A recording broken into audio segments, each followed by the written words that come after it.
Redesigned. In this episode of Redesigned, we dive deep into the spatial computing revolution sparked by Apple's Vision Pro and explore how this technology is reshaping our digital interactions. From mixed reality workspaces to immersive entertainment, we'll examine the current state of spatial computing, its immediate impact, and what the future holds as competitors race to respond. Is this truly the next computing paradigm, or just another stepping stone in our technological evolution? Also, we have big updates on the highly anticipated Nintendo Switch 2, a price increase for the PlayStation 5, and also a landmark antitrust trial facing Meta.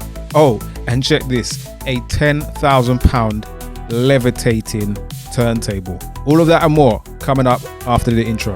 Redesigned. What's good, people? Welcome back to another episode of the Redesigned podcast. I am the content producer, and this is the podcast where we talk about all things tech and digital culture. Everything from AI, generative AI to robotics, consumer technology, and much more. Plus, we also like to give a little nod to the 1900s, with the nostalgia. We cover the past, present, and future of technology, and we look at how it's shaping society and culture. If you like this kind of stuff, make sure you subscribe and also hit the bell so you don't miss an episode. New episodes come out every Thursday. And shout out to everyone that subscribed last week. Shout out to all the new subscribers and also the loyal, long-time subscribers. Big love to you guys as well. But before we move on, the correct answer to last week's Soundbyte challenge was NBA Jam on the Super Nintendo. So give yourself a pat on the back if you got that one right.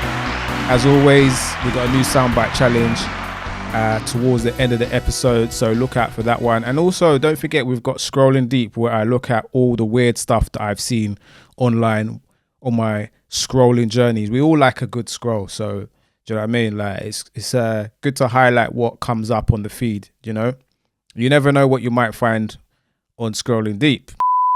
Yeah, so like last week. Or was it a couple of weeks ago, I mentioned going to the Blockbuster Video pop-up stand in collaboration with KitKat. So I did take a trip down there. It was all right. Got a few freebies and that.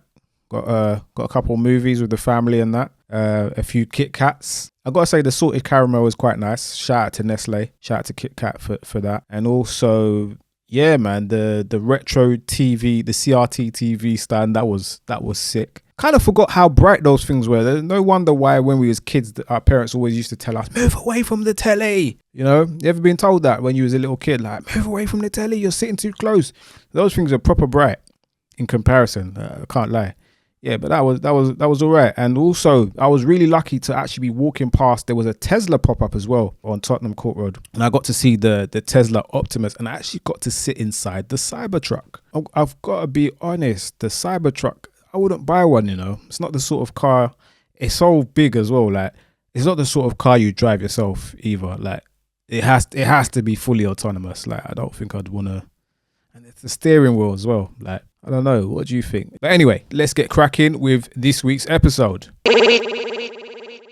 First up, all eyes have been on Nintendo following the unveiling of the details for the brand new Nintendo Switch 2, which is the successor to one of the best-selling consoles of all time. So while excitement is high for the launch slated for June release, conversation among gamers have been dominated by the actual price of its games. Most notably, Mario Kart World, launching alongside the Switch 2, which will cost $74.99. So that's £74.99. Now, this price point has raised concerns about accessibility, with some gamers expressing that it's a significant amount to spend on just one game. But let's be real, like if you think back to the early 90s with games like Street Fighter 2, Donkey Kong Country, those games were around £60, and that was like early 1992. So if we really look at inflation, the games haven't really moved with the price of inflation, if we're being honest. I think we're a little bit spoiled, or maybe it's because everything else is going up and we're not used to the prices of those video games being, any more than £40 or £50. Maybe we're struggling a little bit with that idea, getting our heads around it. But yeah, 75 gold coins for a new Nintendo Switch game. How do you feel about that? But anyway, experts are anticipating that this might signal a trend overall for price increases for other highly anticipated games, such as the next Grand Theft Auto 6, which we're all waiting for. Reasons cited for these potential hikes include longer development times, increased team sizes for the actual creation of the games, and also the fact that game prices, as I mentioned before, have not kept in pace with inflation over the years. But interestingly, Nintendo has reportedly suspended US pre-orders for the Nintendo Switch 2 just to assess the potential impact of the US tariffs and evolving market conditions. Now, the Nintendo Switch 2 itself is going to be priced similarly to its rivals, the PS5 and also the Xbox Series X. So we can expect the Nintendo Switch 2 to be around £375 to around £400 on release day. Not quite sure I can get my head round paying like a £400 for a Nintendo console. Because if you think back to when the Nintendo Wii came out, that was around £180 like on launch, between £180 to £200 on launch. So Nintendo, you're killing me, man. Nearly £400. But yeah, anyway, I did buy a PS5, but yeah, we digress. But yeah, speaking of PS5s, Sony have announced a price increase for PS5 consoles worldwide, and their reason for this is challenging market conditions. Probably something to do with the US tariffs, and not to mention the cost of the materials, the chips and all of that stuff. Everything is going up. Today's price is not yesterday's price. And in the UK, the digital edition of the PS5 has gone up by £40 to £429. And for European customers, that increase is approximately €50, making it €500. Now, Sony pointed to high inflation and fluctuating exchange rates as the primary reasons for this adjustment. But we all know the price of everything around the world, goods and services, is increasing. However, interestingly enough, the price of the physical edition of the PS5 is going to remain unchanged in the UK, and Sony has even reduced the cost of its disc drives for digital consoles in the UK from $99.99 to $69.99. And while Sony didn't directly mention tariffs, industry analyst Christopher Dring suggests that the knock-on effect of US tariffs could definitely influence global pricing, as companies might increase prices elsewhere to protect the crucial US market. Now, this marks the second time that Sony has increased the price of the PS5 digital edition since its launch. Of course, we'll keep you up to date with all the latest major gaming releases as they unfold.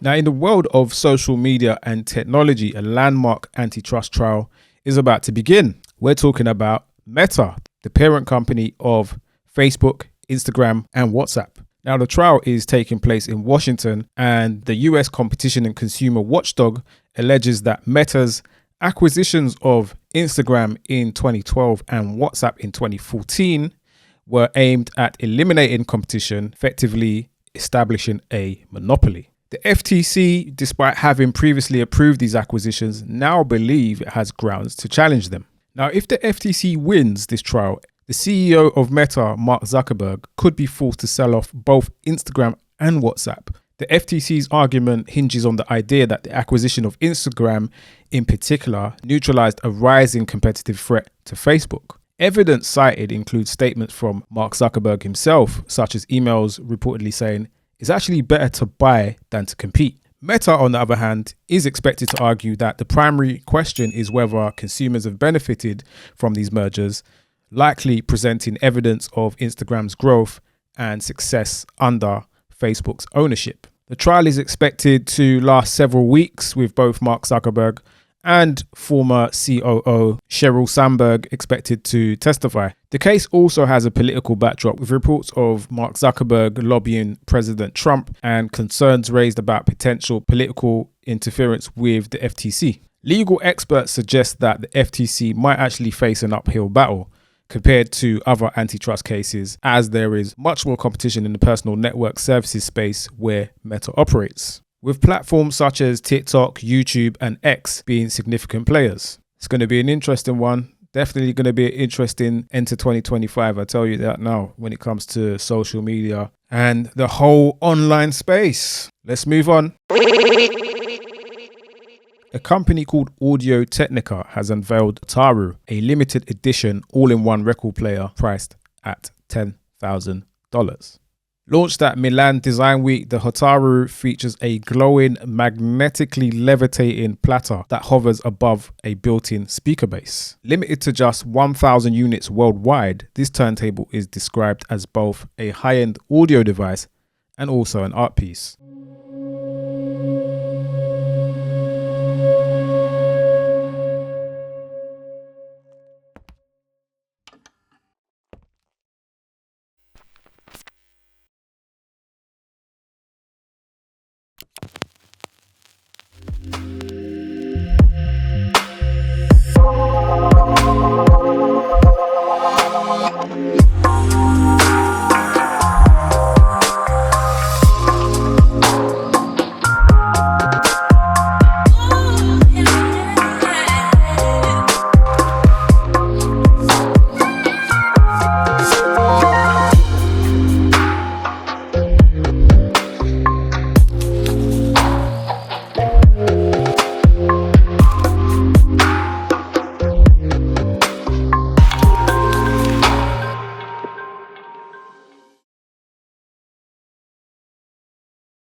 The name Hotaru is Japanese for firefly, which is a perfect description for the unit's lighting system, which offers a palette of 20 colors and 3 modes, including one that reacts to the music. The platter and its floating base are made out of precision crafted acrylic to enhance the lighting. And the built-in speaker system includes 2 0.5-inch full range speakers and 2 3/4-inch tweeters. You can only imagine the sound quality on that. Reservations are open until May 30th, 2025, with deliveries expected in October. So if you've got a spare 10k lying around and you love audio and hi-fi, you might want to cop yourself one of these. So that concludes our news brief for this episode. Of course, I'll continue to follow these developing stories and bring you further updates as they become available. This is DVD. And this is what happens when you watch DVD. It's a movie on a disc the size of a CD. The picture is twice as sharp as VHS. The sound is infinitely clearer. It looks and sounds like you're at the movies, but you can experience it at home. Not to mention, you can watch it in widescreen, listen to audio commentary, choose from features like director's notes, behind-the-scenes footage, trailers, and more. Watch a movie right on your computer. And rent or buy DVDs from these great Hollywood studios. DVD. See how good a movie at home can be. With over 3,000 titles to choose from, make sure you see your next movie on DVD. Yeah. The release of Apple's Vision Pro has thrust the technology into the mainstream. Well, at least it's created a lot of buzz and awareness about its potential. A lot of people think of the Apple Vision Pro as a flop. But if you really think about it, it has planted the seed for what's to come, and it's also prepared our minds for what's possible and where we could be heading in terms of the next frontier of personal computing, which will be, in my opinion, a mix of augmented reality and spatial computing. So when I say spatial computing, basically instead of using a traditional keyboard, mouse, screen setup, it's something more where the inputs are virtual and you use your hands and your voice to interact with the inputs and outputs in virtual space. So for example, using a headset and interacting through your voice and using hand gestures. So what exactly is spatial computing? Is it just VR with a fancy new name? Today we're going to explore the current state of spatial computing, examine the Vision Pro's impact, look at how competitors are responding, and also consider what this all means for our digital future.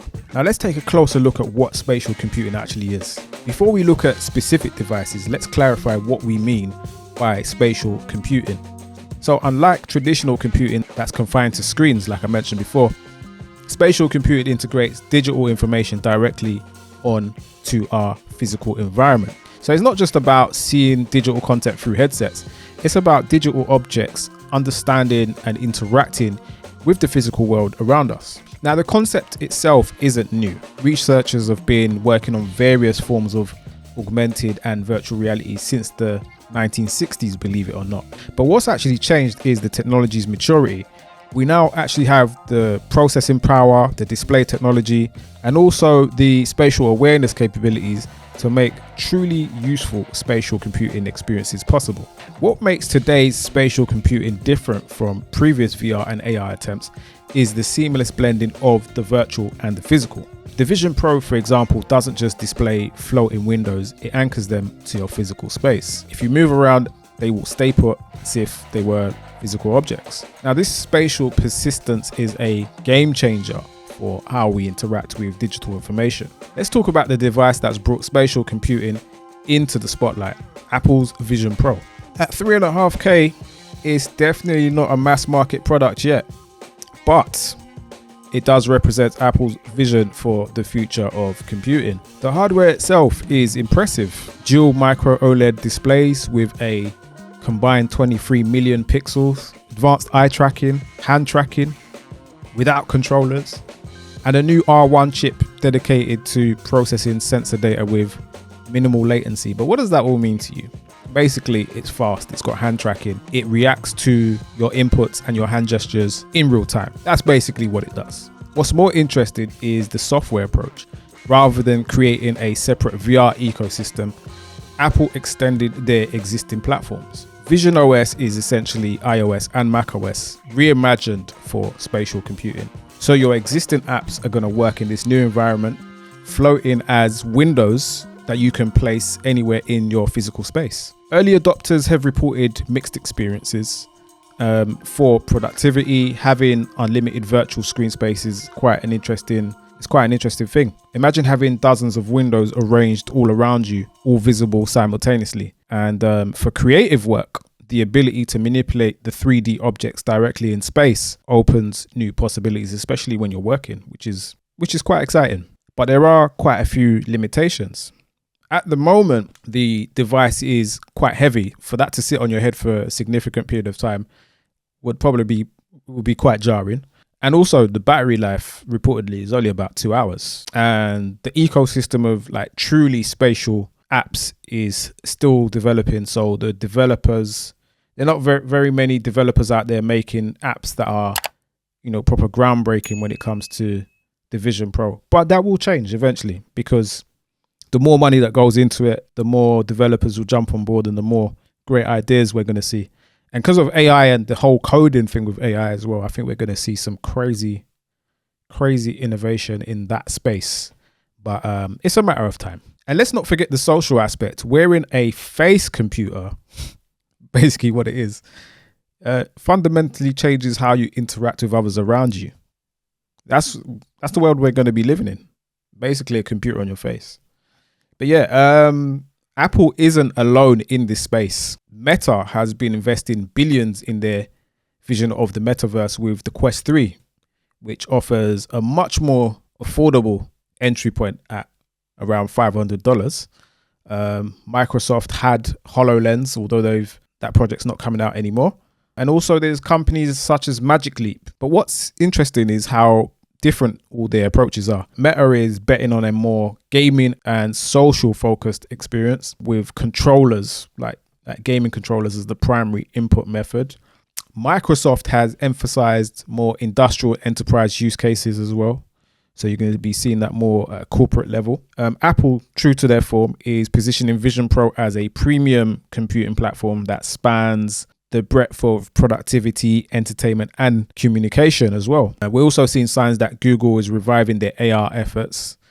And Samsung, as I mentioned in a previous episode, Project Muhan, they're working with Google on a competitive to Vision Pro in the form of Android XR. That's what it's called, Android XR. Got a link here to that episode if you want to check that out as well. I think the next 2 years will definitely see a flood of new spatial computing devices at various price points. The key question is whether any of these companies can make spatial computing compelling enough for mainstream adoption. I think we're all distracted by the current economic pressures. Obviously, you've got the US tariffs, the global trade war, inflation. While a lot of us are distracted by that, I don't think there's going to be room for any new adoption of new tech, and especially when it's being considered a luxury. But when those pressures ease, I think we'll see a really rapid acceleration to adopting this technology.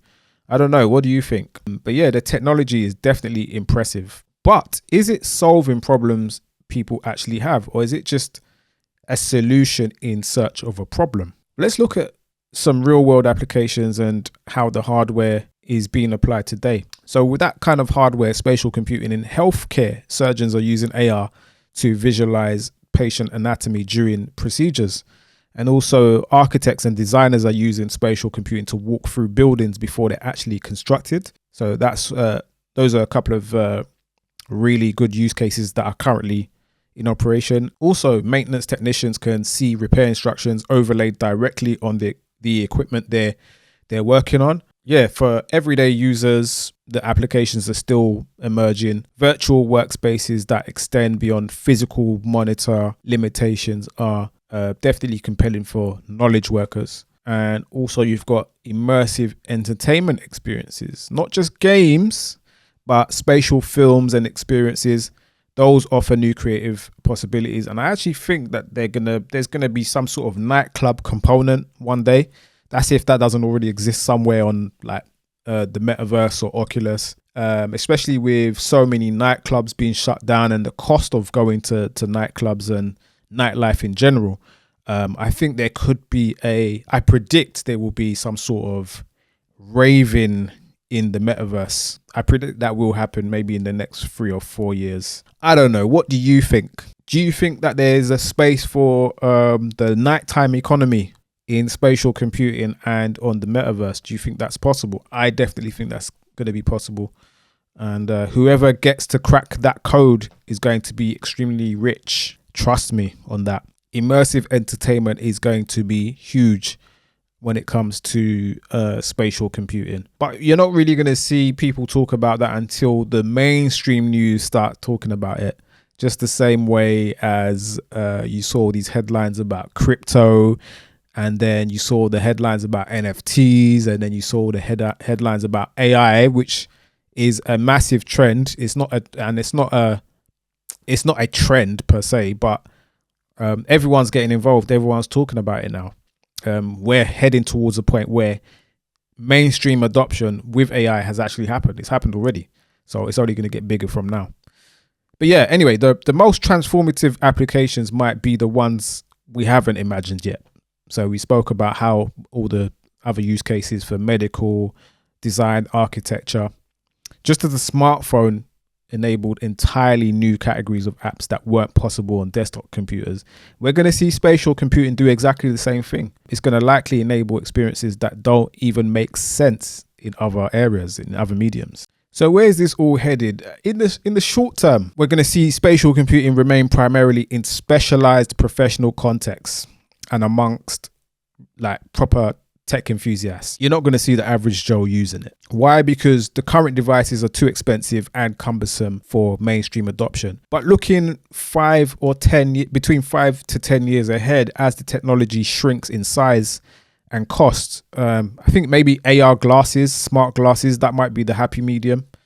That might be the moment where we actually transition from smartphones to that before we go full on spatial computing. The end goal for many companies seems to be that glasses are indistinguishable from regular eyewear, but they can also overlay digital information in the real world. But yeah, this raises important concerns about privacy, attention, and how we relate to physical space. If everyone is seeing a different version of reality through their spatial computing glasses, what happens to shared physical experiences? Just like the Meta Ray-Bans, how do we handle privacy when devices can potentially record everything that we see? And what happens to our attention when digital content can be overlaid anywhere? There are also questions about access and digital divides. If spatial computing becomes essential for certain types of work or education, ensuring equitable access becomes crucial. But to conclude, the spatial computing revolution is still in its infancy. It's still in its early days. But I think the technology has reached a tipping point where practical applications are actually becoming possible.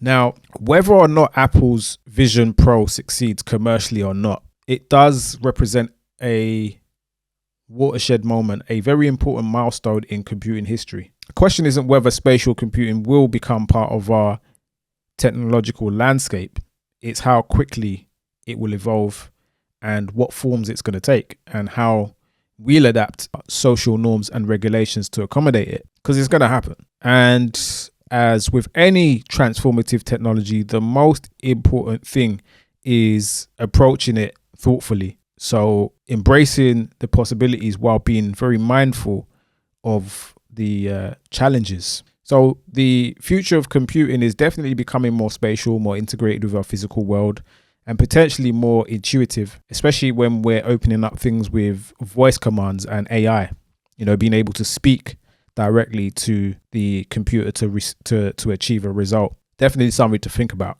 But yeah, let me know what you think of the Apple Vision Pro, spatial computing, all of that stuff. Is it something that you are willing to explore? But anyway, I want to hear your thoughts. Join in the conversation in the comment section. All right, now it's time for another edition of the Soundbyte Challenge. So we're going to play a little snippet. Could be from a song, a video game, a movie, whichever it is. You got to guess it. And I'm going to count it down, as always, in 3, 2, 1.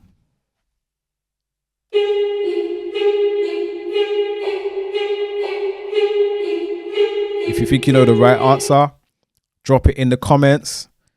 Let's see how good you are.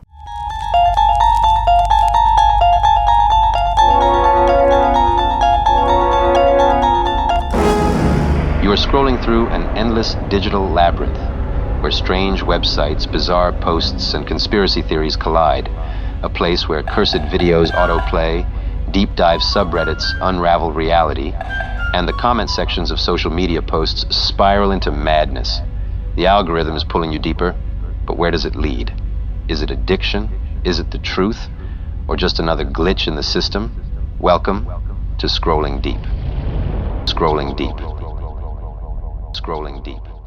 All right, back for another installment of Scrolling Deep. What have we found on the internet today?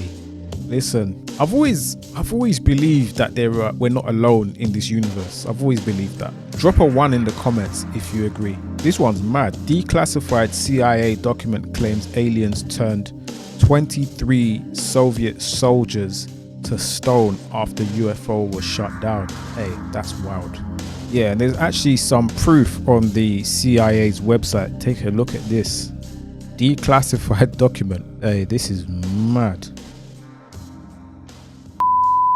Look at this, the IG baddie action figure. Yeah, let's just zoom into this madness. I ain't even gonna say anything. So here's something wild and honestly more than a little dystopian. Now, the Ministry of Justice here in the UK has been quietly working on something called the Homicide Prediction Project. Yeah, you heard that right. So basically it's an AI tool designed to predict who is gonna commit a murder in the future. Yeah, according to the Guardian and civil liberties groups State Watch, this thing draws data from police records, possibly including details not just about offenders but victims, witnesses, and even people with mental health issues, addictions, or disabilities. So we're talking about 500,000 people in this data set, and the Ministry of Justice says it's just a research project looking at individuals already convicted and on probation. But let's be real. Once you got a system like this that exists, it doesn't stay in the lab for long. Let's be real. You know where this is. You know where this goes, isn't it? More surveillance, more profiling, and even more bias baked into the justice system. So, State Watch called it out, saying that this could worsen systemic discrimination. And honestly, they're not wrong. But it kind of feels like Minority Report. You know, we've seen this movie before. We have seen this movie before. Just another reminder that tech isn't neutral, yeah? It reflects the system that it's built into. So where we're getting excited with all the AI and stuff like that, and we can make this and we can do that and do this, it's also, it's a double-edged sword, I'm afraid. We just got to be aware of both sides of the coin. But yeah, anyway, that's enough internet for me today. But yeah, so this week we talked about Meta going to trial. If they split up, I don't know. I mentioned it in one of the previous episodes about them having to sell Instagram separately, or split Instagram Reels from the Instagram main app. With all this happening, it's a possibility now. They're gonna have to do something to appease them. I don't know. Watch this space anyway. We'll look at the trial. We'll follow the trial and see what's happening. 2025 has been an interesting year for sure. We looked at the £10,000 Audio-Technica turntable. I wish I had a spare 10k lying around for that. I'm not gonna lie. I love that stuff. What else? The Nintendo Switch 2. 5th of June is going to be the release date for the Nintendo Switch 2. Also, PlayStation 5 cost is going up. Yeah, it's all happening. Yeah, and then we talked about spatial computing. We talked about the Apple Vision Pro and what that's done to the landscape of, personal computing and what it means for us next. Although you're not seeing anyone walking around with a Vision Pro. It didn't pop off the same way. It wasn't the iPhone moment, if you know what I mean. But it has sort of shown us what is to come in the future. We're going to be on our phones less, and we're going to be wearing some type of glasses, and we're going to be interacting with the world through those glasses, through voice and hand gestures. And it's going to be like living in the future and having your own personal Jarvis. Shout out to all the Marvel fans out there. You can have your own personal Jarvis, especially with all these AI agents that can do so many different things, in terms of your work and multitasking and all that kind of stuff. We are living in crazy times, trust me. But yeah, that's why I started this podcast, to explore all the things that's going on with technology and how it's going to shape society in the future. That's it for this episode of Redesign. If you enjoyed this discussion, please don't forget to like, subscribe, and share with a friend who might be interested. Next week, we're going to be exploring another fascinating intersection of technology and society. Until then, I'm the content producer, and this has been Redesigned. With that being said, stay safe, stay curious, and I'll catch you in the next one. Bye for now.